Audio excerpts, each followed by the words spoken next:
Guys, there are a ton of videos out there on the difference between mutual funds and ETFs. But what I want to address in this video is the difference between index mutual funds and index ETFs when they both track exactly the same index and which one you should go with.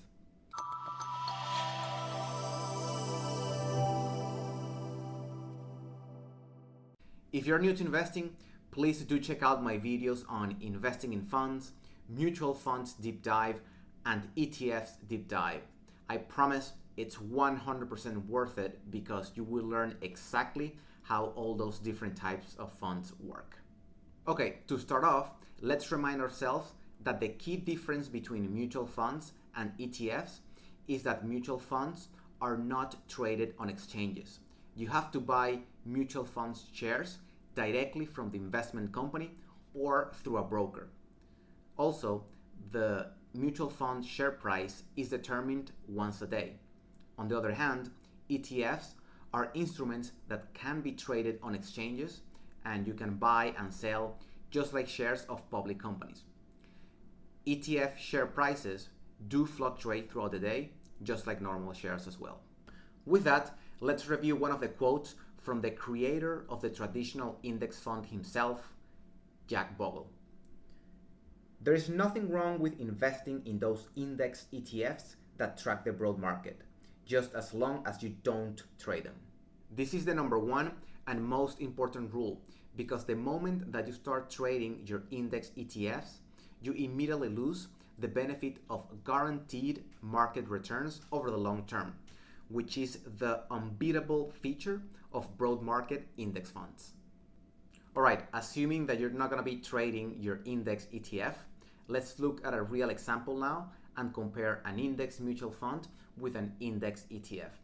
And really, you can do this comparison with any index of your preference, like the FTSE 100 or the US Total Market Index or the Dow Jones Industrial Average. But for this example in particular, I want to focus on one of the most popular indexes for passive investing, which is the S&P 500.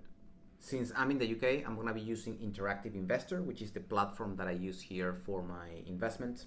So on the left-hand side, I have the screening tool for funds, and on the right-hand side, I have the screening tool for ETFs. So I'm looking for mutual funds that track the S&P 500 that are accumulation funds, and there's really one option here from UBS, this UBS S&P 500 index fund accumulation. So I'm gonna select that. And on the right-hand side, I'm doing exactly the same, just looking for S&P 500 ETFs. And you can see that there are many more options as well, and there's also some subsector S&P 500 index ETFs as well. So let's pick just something generic that tracks the whole index. So this one, the Invesco one. Let's click on this. Perfect. All right, so the first thing that we gotta do here is actually make sure that they're both tracking the same index. So if I scroll down to the benchmark, we can see that indeed both the mutual fund and the ETF both track the same index, the S&P 500 NR, which stands for net returns. Okay, so that's exactly the same index. Now, whenever you find a mutual fund and an ETF that are both tracking the exact same index, you can just basically look at the fees or the costs and make your choice from there. So I'm gonna click on fees.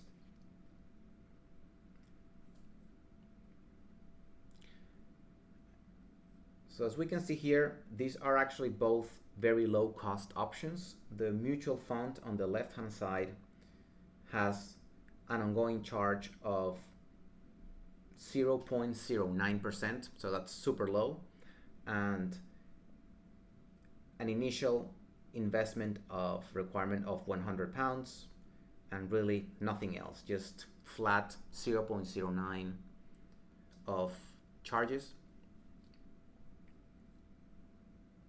And the ETF, Invesco ETF, actually has an even lower ongoing charge of 0.05%.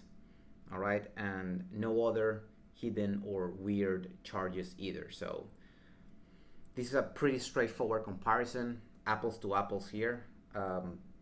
In this case, hands down, you should go with the Invesco S&P 500. Okay, so that was very straightforward because the only deciding factor here was the cost. Just like the power of compound interest over time can give you great returns, the same happens with costs, right? These costs are fixed, so they compound as well over time. And the only thing that is 100% guaranteed when you invest in a fund is not the returns, but the costs. So that's why when selecting a mutual fund or ETF, you should always go for the lowest cost option. Okay, to wrap up, let's quickly recap everything that we just covered. First, identify the index that you want to invest in, and then go research index mutual funds or index ETFs that track that same index, and really make sure that you are double checking the index in detail to make sure that it is exactly the same one between the two types of funds. If that's the case, then it is pretty straightforward. Just select the one that offers the lowest ongoing charges. And remember to check also for hidden fees like sales commissions or upfront charges. Always go with the lowest option if given a mutual fund or an ETF that track the same index. And then lastly, if there's an index that you want to track but you can only find a mutual fund or a single ETF that tracks that index, still make sure that the ongoing charges for the fund of your preference is lower than 0.5%.